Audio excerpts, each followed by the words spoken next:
the mistakes you make every single day are mistakes, but learning from the mistakes gives you the ability to come out on the other side if you keep pushing through them. So we make mistakes every day. We made mistakes day one. We still make mistakes today, but just acknowledging the mistakes and having the ability to just push through as hard as you can is going to get you to the other side. Welcome to the Planet Laundry Podcast. In this edition of the podcast, we chat with Ryan Spicer, a multi-store laundry operator with locations in the New York, New Jersey, and Pennsylvania markets. Ryan grew up in his family's bicycle business and also spent 13 years in the nightclub industry before getting into the laundromat business. Additionally, he is one of the newest members of the Coin Laundry Association's board of directors.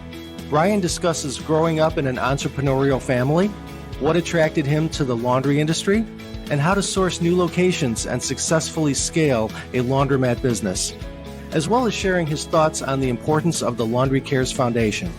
The Planet Laundry Podcast is brought to you by Planet Laundry, the magazine of the Coin Laundry Association. This is the Planet Laundry Podcast. I'm your host and the editor of Planet Laundry magazine, Bob Nieman. Today, I'm with Ryan Spicer, who is a multi-store owner based in the New York, New Jersey, and Pennsylvania markets. Ryan grew up in his family's bicycle business, and he also spent 13 years in the nightclub industry before getting into the laundry business. Additionally, Ryan is one of the newest members of the Coin Laundry Association's board of directors. Hey, Ryan, thanks for being here today. Hey, Bob, thank you so much for your time. No, you bet. Well, first of all, congratulations on your election to the CLA board. Thank you. Very exciting and looking forward to what it's going to lead to. Right. Well, why were you interested in serving on the association's board in the first place? I saw it as an opportunity to see, where the industry is going and try and stay ahead of the curve. Surrounding yourself with people who are leaders of the industry seems to always be a good decision, in my opinion. Well, what are your goals for your tenure on the board? What exactly would you like to help the CLA accomplish in those years? I think it's an interesting time in the industry where technology is coming into play and things that I've seen in the industries I was in prior to the laundry that I think I'm going to be able to help out in projects that are a little edgy, that bringing trends, to the market right now that haven't been there in the years prior. So I think it's going to be fun just bringing a younger approach to the game. Absolutely. Well, you come to the laundromat business by way of the nightclub industry, as well as the bicycle business. So can you tell me a little bit about that and a bit about your past professional history before laundry? Yes, before laundry. Actually, it's funny. We opened a bar when I was 21 years old. I have a brother and sister that we're partners with that are, one is 20, one was 23, one was 25 at the time. But owning family businesses is interesting because you become the person that wears all the hats. You learn many aspects of the business that the bar industry taught me. Just how to really adapt and how to change and how to do things on your feet. We've been in the bar industry now for 13 straight years. We still own a bar and trending more in the laundromat industry at this point. Mm-hmm. Well, what specifically did the nightclub industry in that environment teach you? How did it prepare you for life as now more of a laundry owner? So I think what the bar and nightclub industry does is it teaches, if you ever ran a bar, you run a bar or a restaurant, you learn there's moving pieces happening at all times. And you learn that you can't control every environment. You just try and control as much as you can. And it's funny, what we learned in the bar is that, and then what we brought into the laundry is taking some of those philosophies that the laundry is much slower. So it actually gives you the ability to control more things. So that's kind of why we've transitioned into the laundry from the bar. But from the bar, what you learn is that you have to be ahead of the curve. You have to constantly be adapting. You have to be okay with change. What's okay today might not be okay tomorrow. And those those strategies in life, I feel like, are really valuable. Right. Certainly that flexibility and that ability to kind of change on a dime. Every day. Yeah. Well, when did the laundry industry finally find its way into the picture in your life? So about 10 years ago, we were in the bar industry, and a broker came to my brother and said, I got a laundromat for sale, 3 laundromats for sale. Now that you look back on it, we should have bought all 3, but we looked at all 3 and we said, there's a small one, a medium size, and a large store, and we bought the middle store. And we did it kind of just to see what it was about at the time, because we knew the gentleman that was selling it, because he actually owned the laundromat next to my father's bike shop. So okay, that was 10 years ago to this time, actually, of the year, actually. And we actually owned that store for 4 years without doing anything else in the industry, just that one store. Okay. Just kind of getting your feet wet and learning the business and going slowly that way. Yeah. So what had happened was, when we purchased the store, we purchased it with seller financing on like a 4 or 5 year note. And we did that intentionally to make sure that the numbers were all accurate. So we didn't do anything in the business until we owned that store fully outright. And then, we made some changes because we were in the bar industry and it closed at 4 a.m. We converted the store to 24 hours because we said we're up anyway. So if somebody calls us with a problem, it's no big deal. But it was the 4 years that we were very stagnant, just trying to understand the industry, get to know some mechanics and get your feel for what's going on in the business. Mm-hmm, mm-hmm. Well, what specifically attracted you to the laundry business? I think in the beginning we did it as, let's see what this is about. So the first store what attracted us was the fact that it was a self-service store, no wash and fold, no workers. Just somebody came in at nighttime and cleaned. We would clean up during the day. But what attracted us to it was the bar industry is a heavy labor-intensive industry. And we said, if this industry requires one worker, 2 hours a day, we should definitely look into it. And what the scalability that we didn't realize, at that point, that the scalability was there, because we had struggled with that in the bar industry, because you take 5 steps forward and then you take 7 steps back because there's so many moving pieces. Right. But in the laundry, what we have learned after the 4 years, after that trial period, I guess, of us owning the first store, is that the scalability was there. And, quality of life is a little different than, being up until 5 a.m. every day, or. Yeah. I can imagine. So when we took all that consideration. Right. Well, talking about those earlier days, who helped you when you were first getting started in the laundry business? So it's interesting. Well, the seller financing definitely helped. It definitely helped us get our feet in the doors of purchasing a store. But the downside of it was the relationships that the previous owner had weren't the best relationships because of practices that happened between them and mechanics and stuff like that. So believe it or not, I think we bought the store with 20 machines or 25 machines. And I think within the first week, there was about 15, 16 machines broken, and we had about nobody to call. So getting thrown into it was good. And we learned that we found a mechanic, and lucky enough, I think we had experience in business from the bar that taught us that you need to build relationships. And we kind of started from scratch because we didn't have someone in the business in the family that could help us lead us in the right direction. But, calling people, getting numbers and just doing the right thing, I think worked out in a very positive way for us. Absolutely. Well, I mean, as you mentioned, you've grown your laundry business now from just a couple of stores to several in relatively short order. What are the keys to scaling your business so quickly? What are some keys to scaling a laundry business? Yeah, so some things that we've been successful with was when we purchase a store from an operator, we try and look at what's going on. And if it's not broken, we don't necessarily try and fix it. So, I think the industry as a whole is a very multidimensional industry where you have wash, dry, fold, you have self-service, you have pickup and delivery. And to put your finger on any of those and say you have to run your business this way, I think is completely wrong. We've had a lot of success by taking over stores and just running them the way that they run, and keeping the relationships going, and working with the people that have been there. I mean, we have stores with workers that have been there for 10 years, 12 years. When we come into stores, we tell the workers there, hey, we're not here to change anything. We're here to hopefully make things better, or if you have any suggestions that we can make it, work better for you, but we're not here to change it. I think that's interesting, because by not disrupting what goes on creates the ability for stability, which creates the ability for scalability. That's a great point. Yeah, that's really good advice. Absolutely.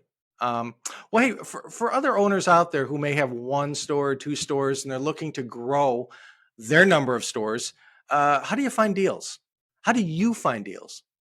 So I think the best way to find deals is being in the marketplace. So I always joke around, and it's going to sound crazy, but there's brokers that bring deals. There's the internet that has deals. And then there's just going out there and talking to people. I mean, I always joke around, and brokers hate when I say this, but there was a laundromat that we had purchased where we were doing work on another laundromat, and we had some guys working for us. And one of the gentlemen that was working for the day said, hey, I know a guy up the street that wants to sell a laundromat. And we went right up the street that day, and believe it or not, I worked at a deal with a gentleman. I bought the store, and I called my partner. I said, you're not going to believe this, but I think we just bought the store up the street. And I think he was working for us for the day, and he wasn't a broker. And it was a great deal because the numbers weren't built in. The ability to grow the store was completely there. And it's a great store for us at this point. But I think you just have to stay in the game and just keep shooting shots, like keep going for it, and things kind of fall into place sometimes. And people, you gotta really do your due diligence. Some people are trying to sell lemons, and some people are genuinely good people. So I think it's important to don't judge people. Don't judge, hey, this guy's selling what's wrong. Sometimes someone's selling because they want to move on. They want to change industries. They want to retire. It's not always, I think when people go in to look at a store, you're like, well, you're always trying to find the negative. And sometimes it's just the picture is what it is, and that works. Right. You just got to look at it on a case-by-case basis and keep an open mind. And like you said, just stay involved. That's it. Just to stay out there, talk to distributors, talk to mechanics, go to other stores, go to events. I mean, the CLA does great events. I mean, if you're not at those events, I don't understand it personally, because they put you in a room with people that are like-minded, that are all going at it the same way you're going at it. And you're always going to learn from an event. You're always going to learn from going there and talking to someone else. You could talk to someone in Atlanta, Georgia, about how did they find stores. You may learn something that day that you come back home, and you may be able to find something from talking to people who are doing it. Right. It's always good to talk to like-minded people who may not be in your market, and just kind of, share stories and share notes. Take it from there. Yeah, of course. Yeah. Well, in your opinion, what are some of the leading issues for laundry owners today? What are some of the biggest concerns that you're hearing from other store owners, maybe around the country? So I think business right now is hard in general, right? I think costs are rising, labor costs are rising, machinery is getting more expensive, build outs are higher, retools are just as expensive, finance is expensive. I mean, everything right now is trending in a expensive mentality. But I think that when things like that happen, it creates opportunity. And you have to look at your stores. If you have stores right now, you have to look at ways of increasing revenue inside the four walls you had. I'll never forget in the bar industry about 3-4 years in, I was always concerned about what's going on, like what's going on in the town, what are other people doing? And a gentleman that was older than me said, hey, I think the best strategy I'd live by is control your four walls. Find ways to maximize your revenue inside your four walls, and everything's always going to work out. So, right now I feel like everybody's feeling the pressure of utility costs rising, and, you want to get a new machine, but it's so expensive. Sometimes you just have to think outside the box in these times and find ways to increase revenue, find ways to cut costs, find ways to get through it.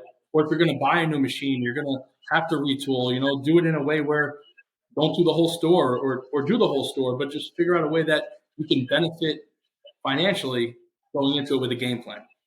And and I think that, when costs go up, they don't always come down. So I think that, keeping your stores nice and painting them and adding TVs and doing little things that, you know, make you better than other stores, the ability to charge more money. And when you charge more money, you make more money. So I think now's the time that if you're looking for like the simple mentality that was 10 years ago, maybe that doesn't work today. Maybe you have to advertise a little more and things that are trending, in the marketplace. Mm-hmm. Mm-hmm. Well, beyond costs and maybe those type of aspects, anything else? Any other issues that you're seeing out there, or anything you're hearing from other operators? In terms of, costs are heavy. I think that's, dollars and cents are at the end of the day what are attracting people. What's happening, I think, in this industry is that it's getting attractive because people have seen the scalability. A lot of social media influencers are pushing, it in a direction where it's creating more competition. So I think that's hurting people when it comes to, not hurting, but it's making it harder to find stores and there's new people coming in, which makes the industry better too. So there's two ways of looking at it. But I think that, right now I hear cost, and I think that you just have to find ways around it to make it work because it's not always the time to grow.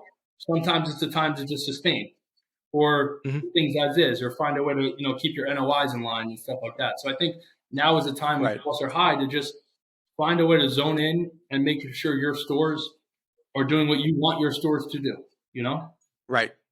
Controlling those four walls. You got, as you said, 4 walls. Yep. Yeah. Well, Ryan, what's your favorite aspect of the laundromat business? You've been in it 10 years now.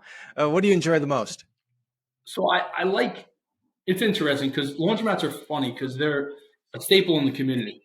So, some of our stores are in the suburbs, some are more city driven. So when you get to the city driven businesses, like you're a staple inside that community. So I like the fact that everyone comes together. We're not at the stores every day. I'm not in every store every day per se, but we try and build a family environment, a community environment, and we try and do, we do a lot of specials inside the stores that help people out. Like Christmas is coming, do big toy drives. Once a month we do free wash, free dry. We work with third party community to help the community, and I think that the community side of it is really interesting because starting in the bar industry, you think it's normal that every day people just go out drinking. But then when you get in this business, you're like, wait, families come together, they do laundry, there's kids, folding clothes and there's a lot of values that happen in a laundromat that, parents are teaching kids how to do things that I was taught as a kid. Hey, you got to go Hey, I didn't go to the laundromat, but hey, you got to go to the laundromat. Your dad may say you got to go to the laundromat with your mom and help her out. And you see families together. I just think I see that as a really attractive thing. And besides the community side of it, the scalability of the industry, we definitely love. And the fact that, it depends on your type of business. So like when you run a store that's a self-service store, you're not tied down to the store all day. You have to go and come and go and cameras and watch what's going on.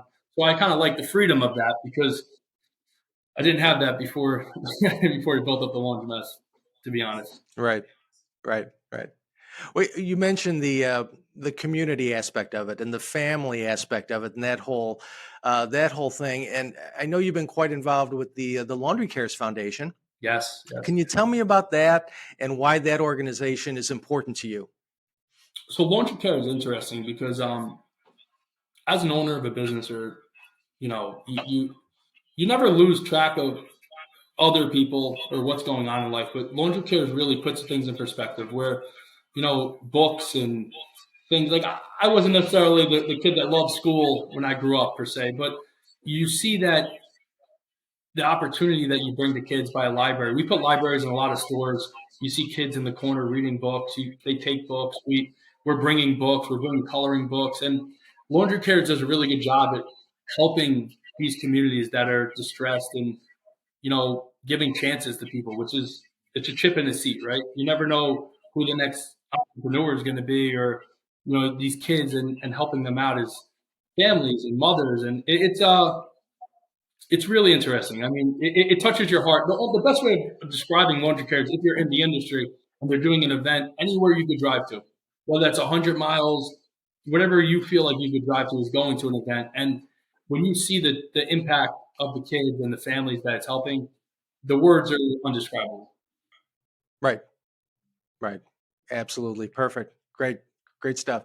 Well, going back to the business aspect of things, what segment of your laundry business right now seems to be performing the best? I know you run full service operations. What's working the best right now, and why do you think that is?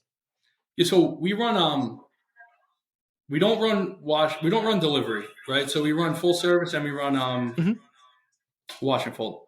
It's funny because we have a lot of different areas. So like some stores really do well with wash, dry, fold. Some stores we don't even really offer wash, dry, fold where we don't have any workers there. Self-service is, only there.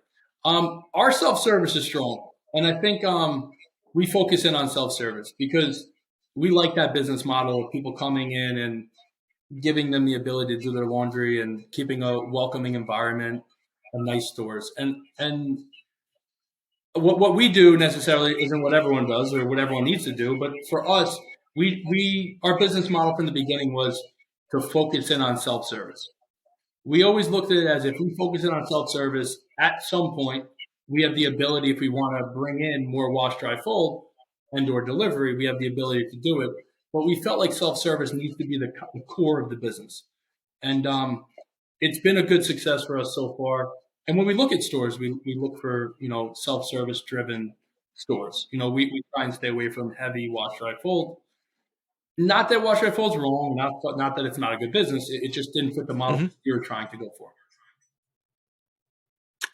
Right. Well, do you have a business philosophy? Have you developed anything like that helps guide your decisions with this business? So in terms of guiding decisions and philosophies, I mean, I don't know if it's a philosophy, but we really stick with like trust your gut.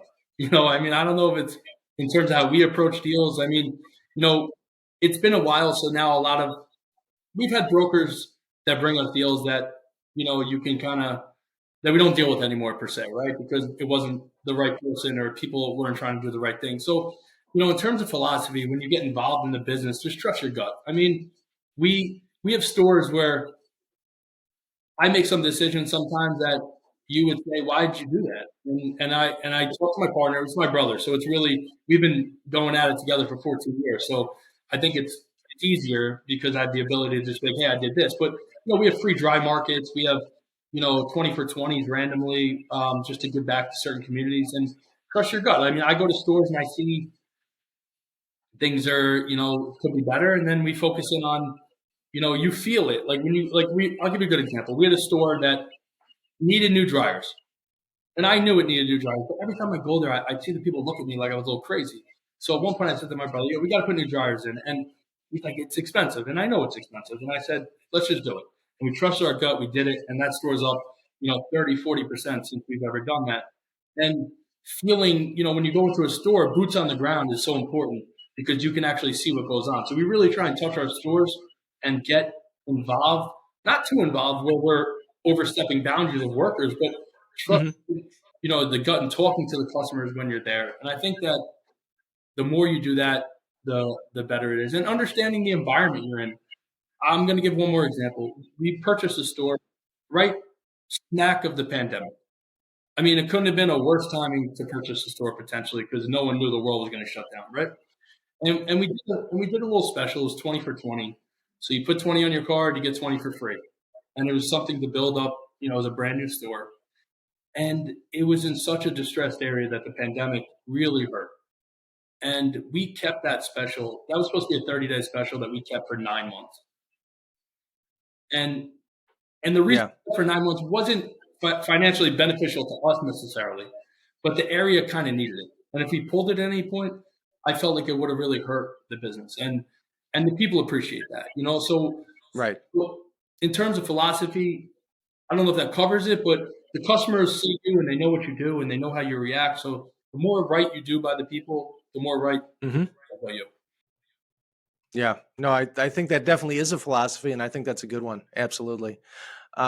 Personally, Ryan, what's the biggest business mistake you've ever made, if you care to share it? Oh man. And that could either be in laundry or otherwise, Yeah. some other venture. It's funny because I used to joke around. One of my friends went to culinary school when we were in the bar industry, and I said to someone, I had a consultant that worked for me at one point, and he said, I was like, I don't understand why people do this, and he said, well, the truth is this: I'll pay $200,000 for my education. If you don't go to school, it's going to cost you $1 million. So the point of that is, the mistakes you make every single day are mistakes, but learning from the mistakes gives you the ability to come out on the other side if you keep pushing through them.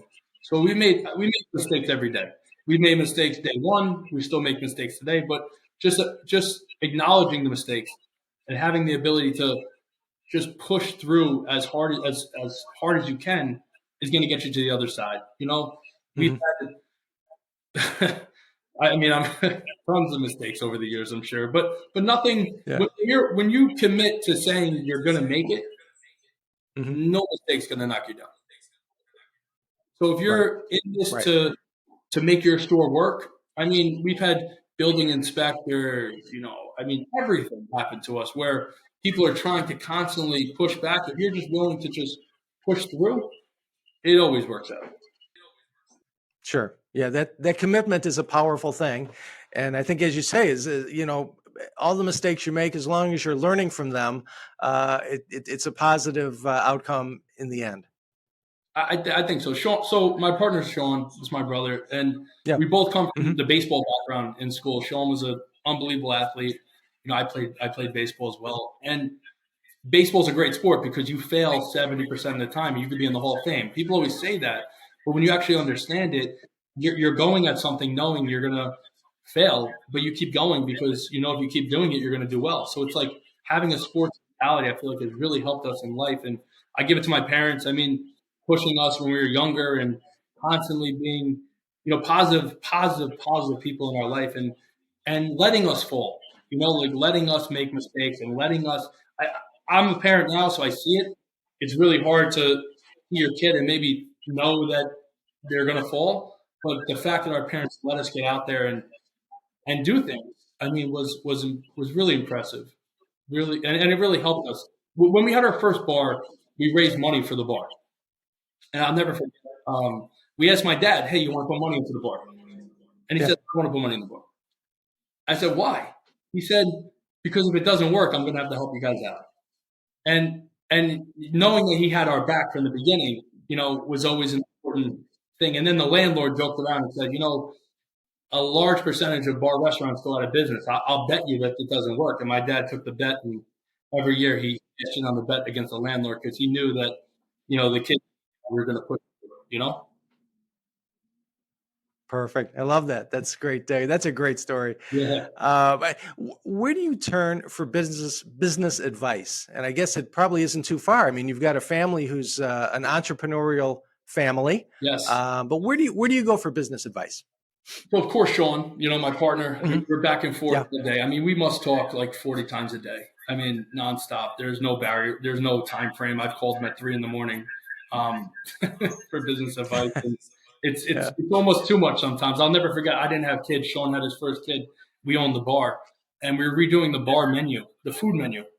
And I went to the hospital with my laptop, and I think about it now. What was I doing? And I was like, "Oh, congratulations on the baby. We got to finish the menu." And Sean was like, "Oh, let's do it." So the baby was in the corner.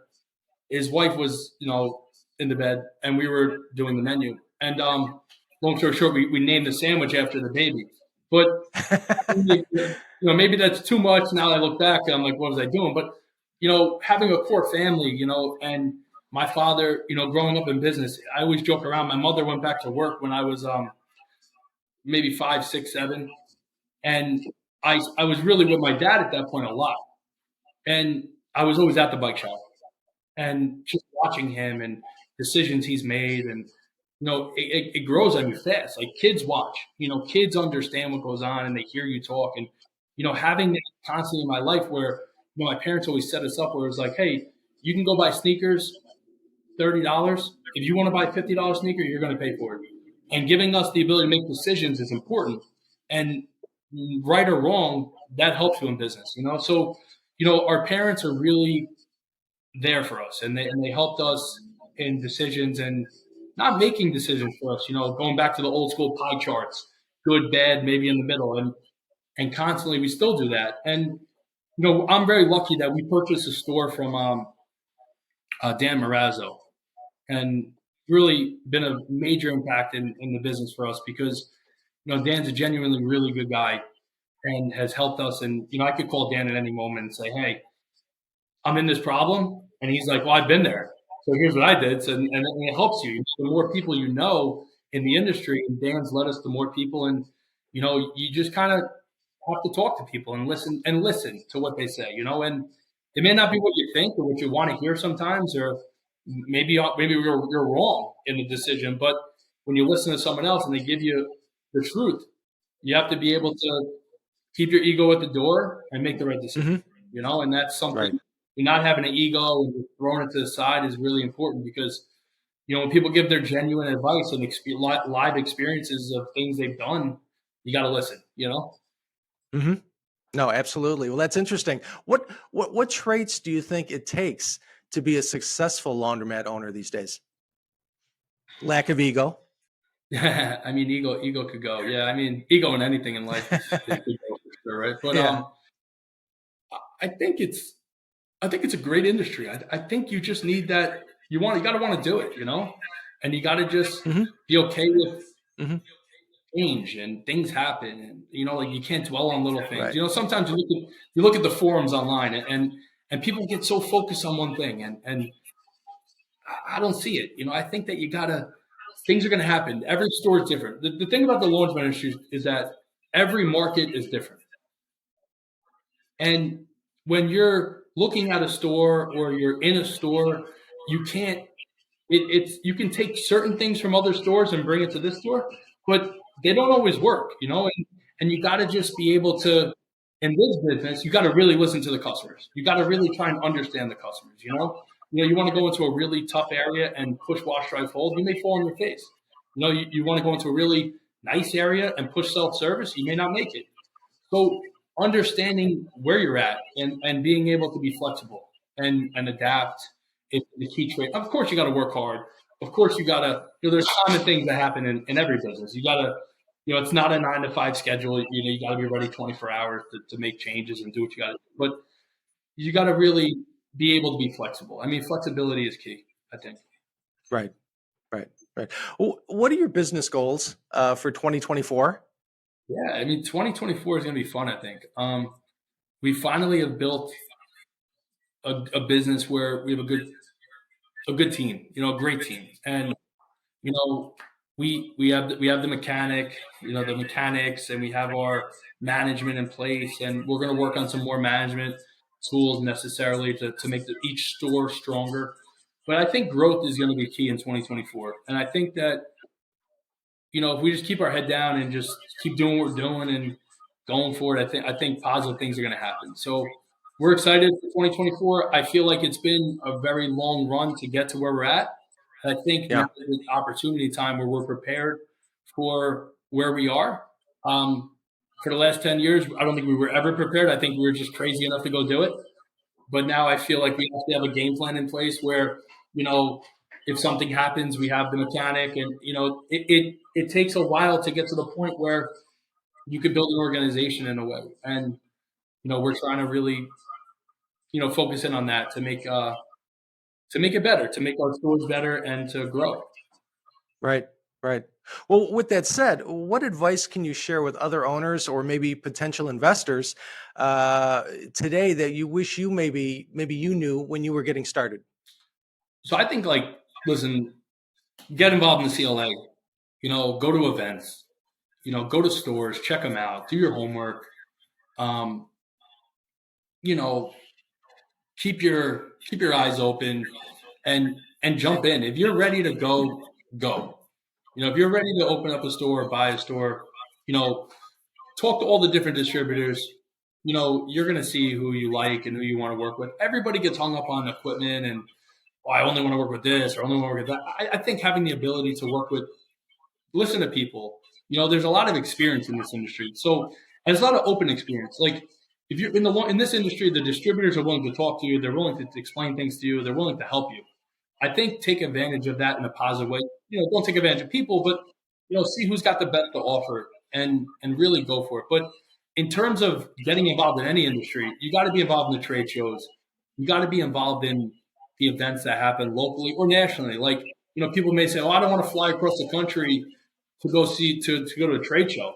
Well, then don't get involved in the industry, because if you don't have an outlook that you want to be around people that are like-minded and going for it, I mean, there's so much knowledge at these shows. There's so much knowledge that you learn from different generations. So if you're younger, there's older people. If you're older, there's younger people. Like at this point, the dining rooms that you sit at during those events, it's invaluable, the amount of information. Mm-hmm. So I think get involved, be smart, but really, get involved in the best organization in the industry. I mean, when I was in the bar industry, I went to every single bar and nightclub show. I flew to Vegas. I never had the time to do it, but I found time to do it, and right. And I never left the show. People would always be like, "Well, that's crazy. It's going to cost you $4,000." That's a bad outlook from the beginning. That's going to make you $40,000, because I never left the show that I didn't make a lot of money off of, because you learn something, you bring the practice back to your business, and you grow. Right. Great advice. Hey, last question for you, Ryan, and I really appreciate your time, because I know you're super busy. But can you describe the future of the laundromat business in 3 words? You might stump me on this one. The future of the laundromat business in 3 words. I mean, I could do it in 4 words. I'll take 4. Everybody has to do laundry. And it's an interesting 4 words, but it's just the simple reality of it, that people do laundry. They have to do laundry. Laundromats are essential. I mean, during the pandemic, they still were essential. They'll always be essential. And I think laundromats are here for the future in a large way. And I think that if you're willing to change and change with the times, I think you're really in for the future. So my 4 words would be: everybody has to do laundry, if that's 4 words. I love that. Yeah.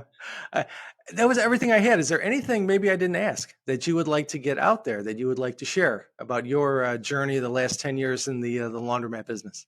No, I think we touched it all. I mean, Perfect. It's funny because it's 10 years and now we're having this fun podcast interview, and it's been, I actually sat down the other day and I was thinking about this, and I was like, the road to get here has been so up, down, left, right, and not that we're anywhere. We're still very young to the game. We have a lot of hopeful growth, and a lot of relationships that we still need to touch on and grow. But I love the industry. I know my partner loves the industry, and we really look forward to the future.